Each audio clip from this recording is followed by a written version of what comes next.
Hi, and welcome to the Your Good News podcast with me, Katherine Getty. It's easy to believe the news around us that the world is dark and the future is the same. But what if we chose something different?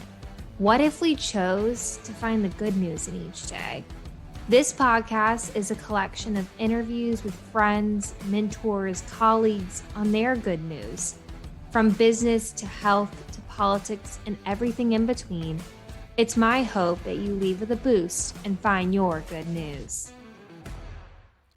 This episode feels really poignant. In a time where we are often defined by our differences, today's conversation offers a friendship that looks to find understanding, looks to find commonalities. Sierra Kelly Chung, today's guest, is an accomplished politico, both on the political and official side, which basically means she works for a congressional member.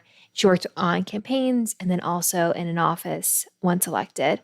And we met through work. We instantly found one similarity and let that friendship grow. We touch on her experience in DC, her views on developing friendships in a polarized time, and some sage advice for life. Without further ado, my interview with Sierra Kelly Chung.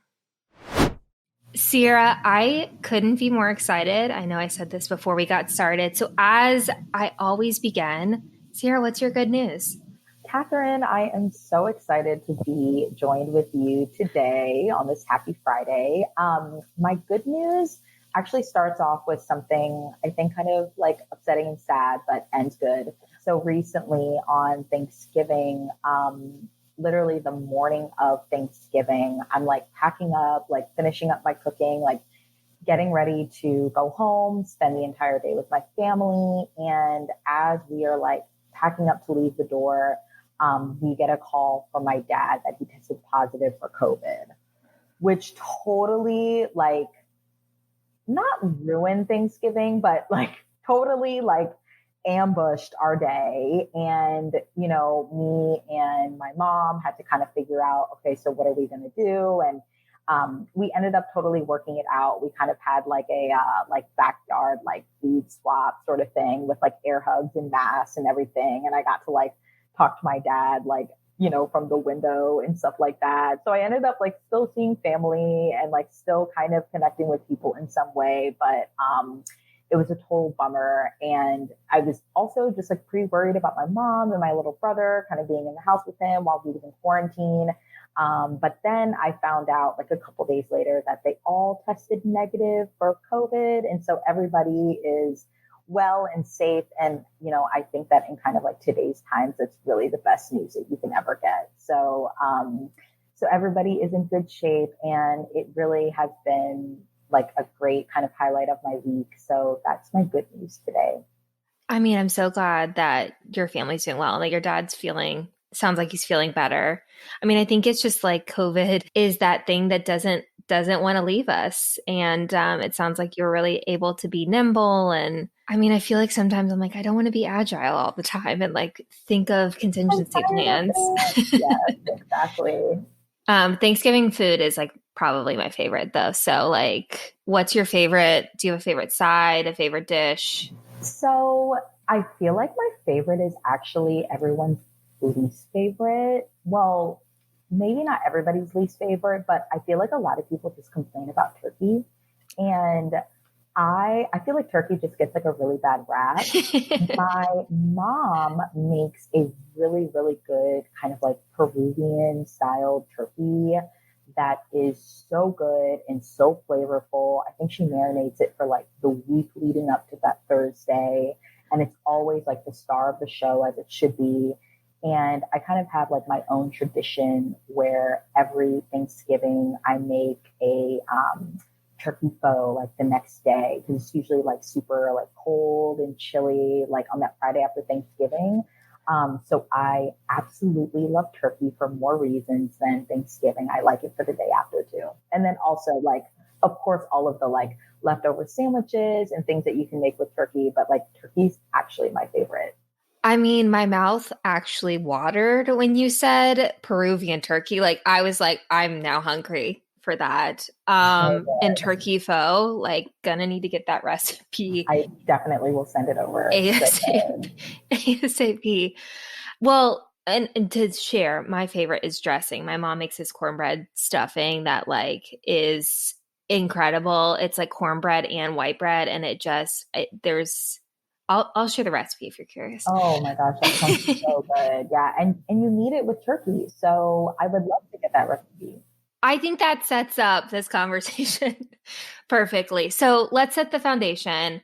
In the pre show, I was able to share with the listeners your background. So you are someone seeking to leave this country a better place through public service. You're currently serving on Capitol Hill in an official capacity, but in the past, you've been on the political side. So getting someone elected to Congress. How did that spark of public service really start for you? So I was thinking about this question a lot because I think that at first when I looked at this question, it kind of made me think, okay, when I was like looking for a job, is that when? But I think that actually started a lot earlier than that. So both of my parents are kind of activists, I would say, like in their own right. My dad is a photojournalist. He worked for the Baltimore Sun. I grew up kind of right outside of Baltimore. He worked for the Baltimore Sun for a long time, and recently has been doing kind of like some freelance work for like NBC and Washington Post and tons of other publications. But he really used his camera to sort of tell stories about less vulnerable people, and his images were always really moving. And one of his photographs is actually in the African American Smithsonian now, and he's really just seen as kind of somebody who uses camera as a tool for activism. And so when I was a young child, me and my dad would just have really complex conversations about, some of the issues that he was tackling at work. And it really forced myself to think really critically about, deeply rooted systemic issues that our country is facing at a pretty like early age. And then my mom, on the other hand, is in a completely different world. She's actually a yoga teacher, and she really has dedicated her life to wellness. And I would say both physically, emotionally, spiritually.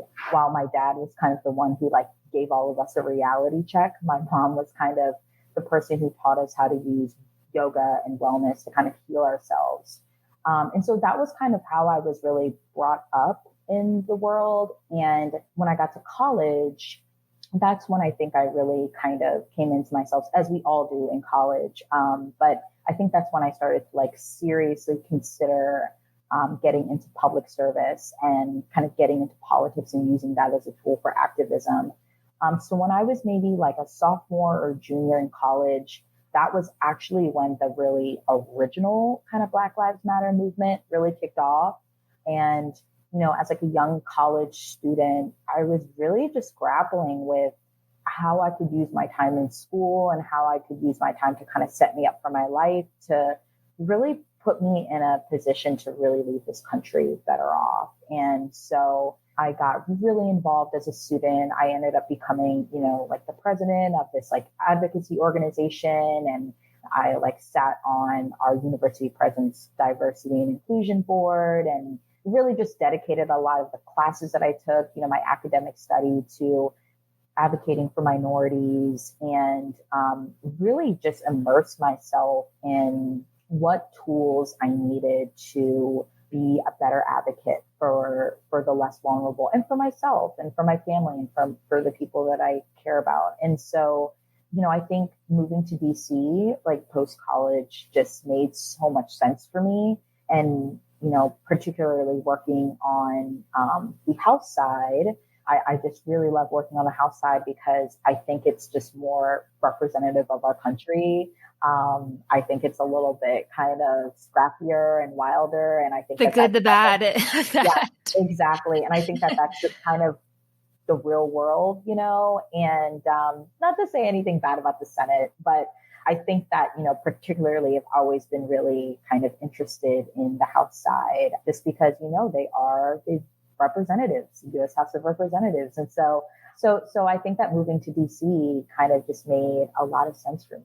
Your answer was just really beautiful because I feel like you took a lot of time, and I know this about you as a friend, like you're very thoughtful and like you thought about your experiences. And it sounds like from an early age, you had a really strong understanding of the good and the bad. Like there is out there, and like coming from a place of like understanding, it's like there is a lot out there that isn't good that needs to be changed. And there's also a lot of good, like from your inside out, from that centered place that your mom was really helping you nurture. And it sounds like you kind of took those lessons along the way and you're like, what am I good at?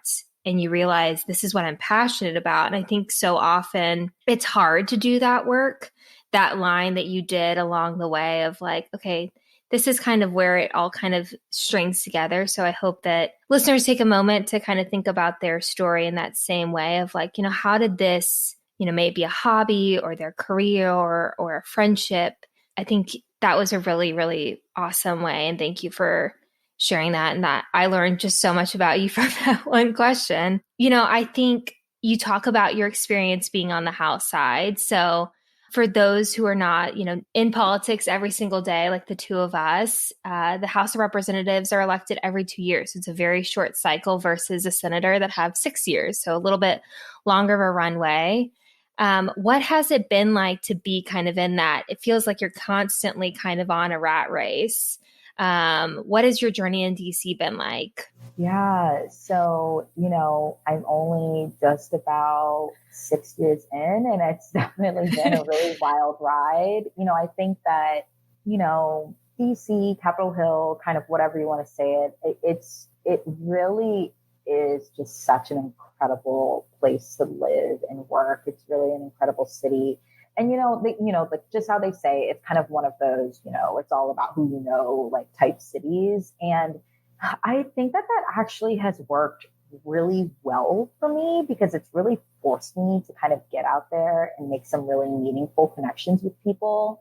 And so, like you said, like on the House side, there are elections every 2 years. And so kind of every 2 years, we're kind of going through this like new cycle of like looking for jobs, or even if you're at a job, new people coming in. And so you're just kind of like constantly connecting with people, and kind of through the various jobs that I've had, through the various people that I've met, I've just created some really meaningful friendships with people.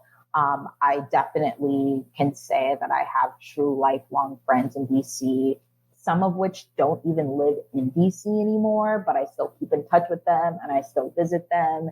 And I know that I will for many years to come. And I think that what's really special about my time in DC is that every opportunity that I have gotten is because somebody helped me, like nothing is really just done completely by yourself in the city. Like I know, Katherine, like you can definitely attest to this. Like I think that once that really clicks with you, it's like, okay, like I get it. And that's something that I really try to share with other people too. It's that you really just can't do it alone. Like it really does take a village. And I think that that's actually one of the more beautiful things about, living and working in a town like this, is that I've just had so much support and I've had so much help kind of along the way.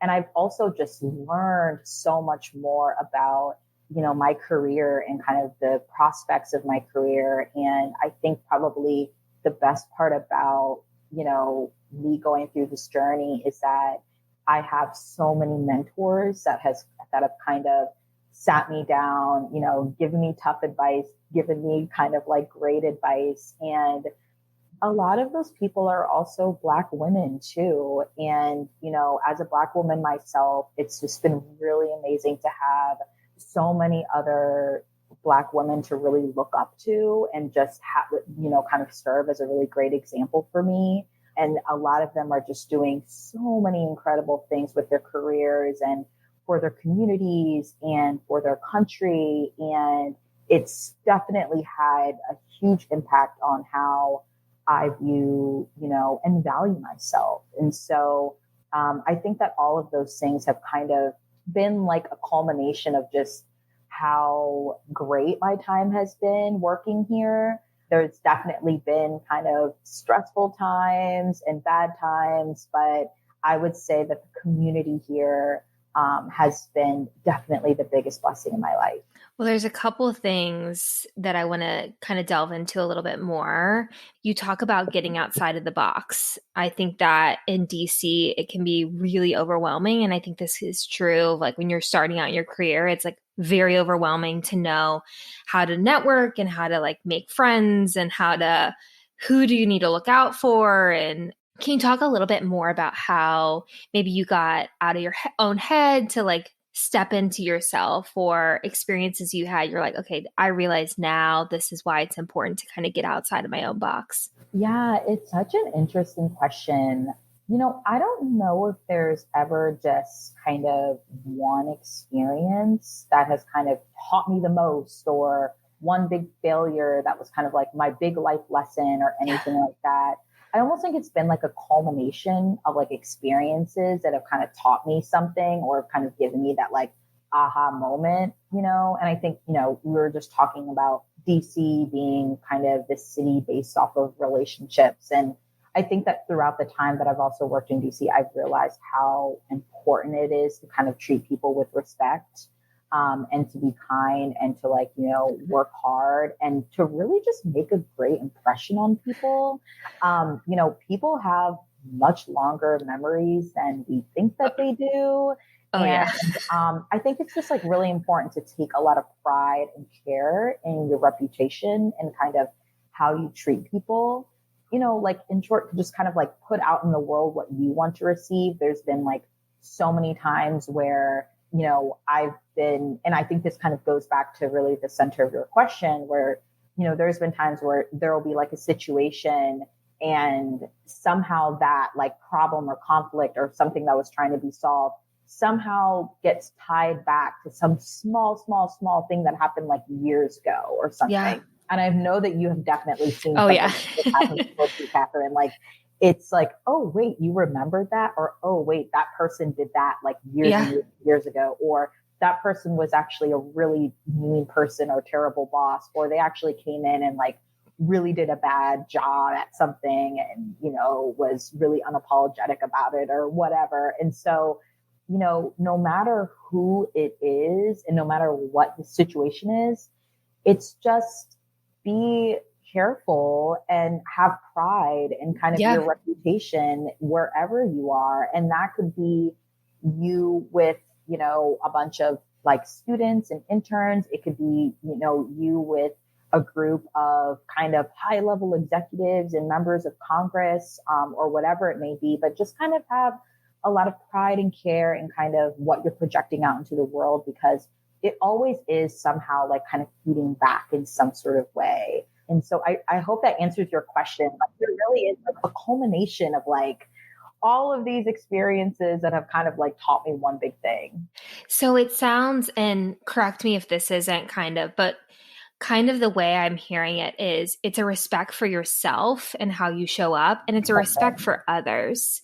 Because I think to your point, you never know when that intern is going to be in a position that you're going to be working with, or you never know when that person that like, I think and I think this is like all around the world when people think that they don't, I think this is a bad thing about society is that people don't think someone's useful. They treat them not great. And I think it's your lesson is like, to get outside of your box, just respect yourself and be yourself and respect others because it's going to pay dividends. And And I think, also just value everybody, yes, your title, your salary, your address, your creed, your gender, like, all of that should be valued. And yes.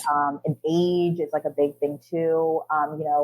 You are bringing, everybody is bringing something really special into society, and into your world. And so look at that stuff first. Yes. Yeah. No, I think that's amazing. And I think that another thing I'd love to talk on is the importance of mentorship. And you've talked about like kind of having mentors in your life that have shined lights on strengths that you have and things that you've done.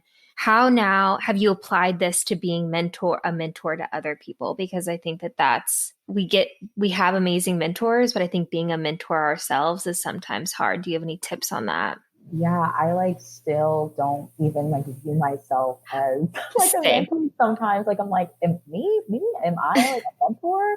I I Yes, you are. I'm going to say it again for those in the oh, back. You're no, amazing.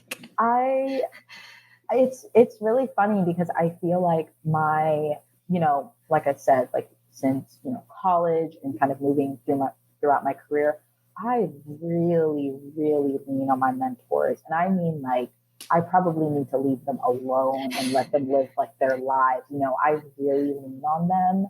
And I think that's something that I take with me, as I am kind of growing into my own, mentorship and kind of my own, journey to becoming a good mentor, is that I kind of just have to remember that people are really like leaning into me the same way that I'm leaning into like my mentors too. And, take the time just as much as I am so like desperate for my mentor's time and energy. I have to give the same thing back to other people, because all of my mentors that have kind of taken the time after a super long day or agreed to meeting on a Saturday morning with me or whatever has made such a big difference in decisions that I've made, steps that I've taken in my career. And so just all of those small little things and the care and effort that my mentors have put into me is something that I have really tried to, give back to the people that I'm mentoring as well. And to also just be completely honest too. I Yeah. have had like some conversations with some mentors where I like wanted to cry, like Yes. leaving because they were giving me like the cold hard truth. Brutal. And yep, exactly. And that's something that, you have to just be, it's like tough love, Yeah. and so that's something I really want to make sure that I'm giving back to. Mentorship it's a It's complicated relationship, and it's definitely something that I'm still growing in. And like I said, I'm still kind of like, am I a mentor? But you when I are. do think of myself kind of as a mentor, I really do think I get a lot of those kind of skill sets and assets from the people who have mentored me. And I think a big part of that is taking the time and care and Yeah. energy. And I think it's like building on that respect piece. You bring that in. It's about building the community. You bring that in. And I think that I know we delved in a lot deeper than we probably expected on that point, but I think it's so important and such a good kind of foundation for what we're going to talk about now. And, we met this year and we realized that we both had done fundraising, and we were on opposite sides of the aisle, but that never really kind of colored the way we interacted with each other. And I think in a world where so often the labels, I think it, to your point, we need to value who people are and their differences. But I think it's the valuing of the differences and not letting that be the stop, letting that be the foundation to building something beautiful is like been really cool. And you are someone that creates bridges. I noticed it immediately when I met you. So, how have you sought understanding with others in a time that I feel like is, and especially in DC, that is so fraught with Republicans, Democrats, differences? How have you sought to bring an understanding to people? Yeah, I know it worries me just kind of how polarized we are right now. But, I think that I just think that it's really important to view people as just other humans in this world, trying to make it work, trying to figure it out, just like you are.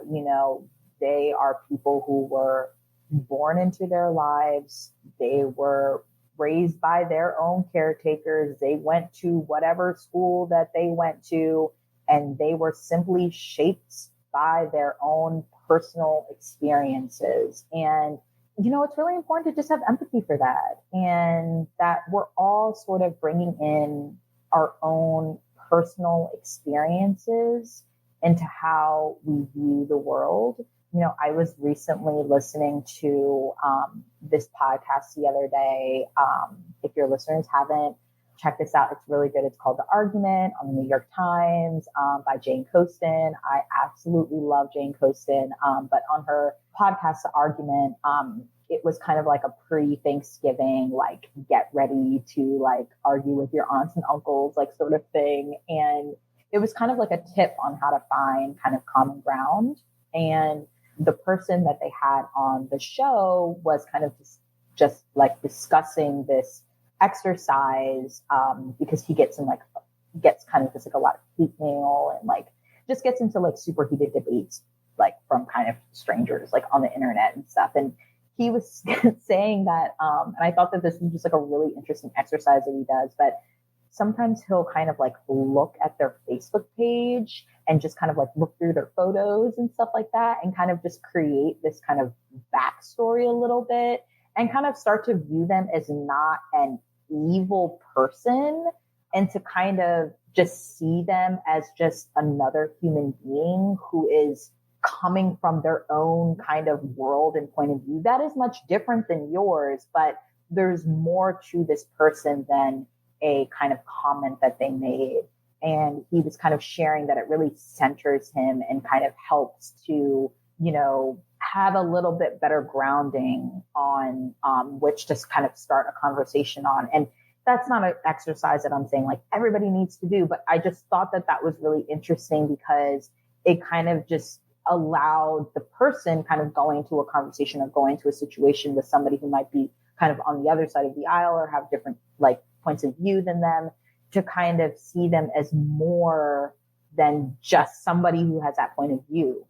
There's so much more to what other people are bringing to the table. And they also are coming to that point of view for their own reasoning too, just like we are. And so I do think that that is, something to kind of start with. Yeah. It's like humanizing people. I think that so often we allow the labels to like color our perspective and we're like, well, they're all going to be X or they're all going to be Y. And so it sounds like, and I think that's a really unique way to be like, these are people that have had experiences and maybe they've had this and that's why they feel strongly about this policy or another policy. Another way I've like tried to do this, and I don't know if you get this, but whenever someone learns that I'm from DC, they're like, let's talk about politics. I'm like, there's so much more to life. So that I think that that's like another really big thing. So actually, one of the other things I was thinking about when we're kind of getting ready for this podcast episode is that it's also possible and totally okay to just not talk about politics. Yes. Just don't talk about it at all. Like you can actually just get together with a group of girlfriends and talk about boys and talk about gossip and makeup and, what sales are, what Black Friday sales. What jade roller you're trying to get. Exactly. And just kind of get back to the basics, and that's totally okay. And actually, my first year in college, I had two roommates who were on the other side of the aisle than me. And I actually didn't even realize that until much later on in my friendship with them, because we just never talked about politics. It wasn't actually until there was like a presidential election that it came up. Yeah. And, obviously it didn't like ruin our friendship or anything like that. I still love those two girls today to death. But I think that we were able to actually cultivate such a strong relationship with each other and friendship, loving friendship. I consider them my sisters at this point, because that wasn't how we started. We didn't start with, politics. It was kind of just something that we had realized about each other like throughout the day. And it was kind of like, oh yeah, that kind of makes sense now. Like, you know what I mean? But it's okay to just kind of have relationships with people that have nothing to do with your politics. And it just only has to do with just who that other person is. Yeah. And the other thing I just want to say kind of on this topic is that another thing that I try to do when kind of, creating bridges and, making connections with people who might have different points of view than me is thinking about kind of what we do have in common. Yep. Even if it's something really small. And so like with me and you, we actually had started our careers off like very similarly. We like literally had the exact same kind of like trajectories. And so we could actually just kind of have like a great back and forth and like compare experiences about what it was like as like a fundraiser and kind of what it was like kind of dealing with like this donor or like whatever and kind of dealing with like working at party committees and stuff like that. Even if they were kind of had different viewpoints, that was still like a common experience that we had. And even if it's something kind of really small, maybe you grew up kind of in the same state or like went to the same college or have the same car and can kind of share like why that car was weird or had problems all the time or like whatever it might be. There are kind of there are more things in common that we have than we have differences. Yes. In terms of our differences, what are at the core of those differences? Maybe we disagree on what the solution is to a problem, but we might agree on what that problem actually is. And I think that, that is actually a much more productive conversation to start with to kind of set the parameters around because you're actually discussing what a problem is. Yes. Of course, we're coming from different points of view in terms of solution. And that's just kind of, the colors of that's kind of what colors our lives. But let's kind of start with what that problem is. And I think that that's kind of a better way to kind of shape, debates and conversations around kind of how to solve our country's problems. A lot of the times we actually do agree that something is wrong. And our idea of how to fix it is just much different. I mean, I couldn't have said it any better. And I think the reason I started asking the question of and talking about the bridges is that I think that so often right now we're allowing the differences to shape the debate versus, okay, we agree there's a problem. How can we come to a compromise or a solution that, and I just think I think yes, it's in politics, but I also think that shows up in a daily basis. I mean, I think that we've seen it from trigger warning 2016 on, like politics has now infiltrated, I think, how people view one another in a way that I think is so negative. And it's like, yes, I love politics. I think politics is a way to create getting people into public service and creating good policy. But I don't think that it should be the only way on which someone hinges the hope of this country. I think that being kind to one another on a daily basis and holding that door open for someone or, when someone's having a bad day, listening to them, like, I think we got to build those bridges so that we humanize each other and have a common understanding because when we label each other and put each other in corners, we're not going to make this country better. We're not going to make this society better. And there's a lot that needs to be changed. Yeah, absolutely. I mean, our country is facing some of the most, and I think in our lifetimes, like some of the most catastrophic challenges that it's faced. And there's like really only one way. You need the whole country to come together to do it. Not half the country can do it together. Yeah. And I definitely think that we have seen that with the pandemic, it's everybody. And so, I do have a lot of optimism that we will kind of get there. I think that things are just really scary and really heated right now. But I do think that there are more people kind of with our point of view on this topic than not. I do believe that. And that's just because I see them in my own day to day and I live in the most political city maybe in the world, and I'm seeing that. And so I do have kind of hope that, we will get there. Yeah. And I think this is also, I want to say, this is not a knock on people that are in politics because I think that they are in a job, they're in a tough spot, I think. But we just hope that the debate will level up and be a little bit kinder. So, I want to talk a little bit about some advice you may have for the listeners as we kind of wrap this up. And I think you talked about it earlier that there wasn't one thing that really like has and I think this is so true. There's not one thing that really sets up our trajectory. It's a collection of experiences along the way. What for you is something you'd love to let people think about and kind of ruminate as they go into their next week? Yeah. I think that probably my biggest piece of advice would be to just not take yourself so seriously and just kind of have more fun. Like, seriously, let it go. And I know that I need to take my own advice. I just can get so into my head about some of kind of the smallest little things. But I think that it's really, really important to just not be so hard on yourself and to just be really gentle with yourself. And kind of going back to, some of what my own experience is, kind of how my own upbringing. But, I think wellness and mental health were two things that my mom like really instilled in me and, still does. And I think that that's really important. I think that just kind of to even like tie this conversation up with a bow, a lot of what we have talked about has kind of been about how we treat other people, and how we kind of treat ourselves. And so one big piece of that is to just not take yourself so seriously, take care of yourself, kind of let it go. Something bad happens, let it go. You're literally going to have another try again at it tomorrow.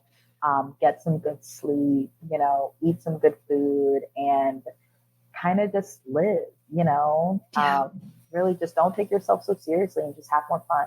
I mean, I couldn't have said it any better. I mean, from your experiences to why you got into public service to coming with empathy and respect for people, may that be yourself or for others. There are so many lessons in today's conversation, and I'm just grateful for your friendship and I'm grateful for you sharing your good news today. So I think with that, we are done. Thanks so much, Catherine. That conversation really brightened my day. I think so often we look for similarities in friends and want no differences, no difference of opinions. But I offer up this conversation as a counterpoint to that, especially during the holidays when I think a lot of us will have family members or friends maybe share different opinions. There is a lot Sierra and I probably have differences on, but I think the ability to listen fully and to have conversations from the heart have strengthened us. I am grateful for her example, and I hope these lessons ring true for you as well. Thanks again for listening. If you liked, please share, subscribe, rate, and review, and join us next week for another episode of the Your Good News podcast.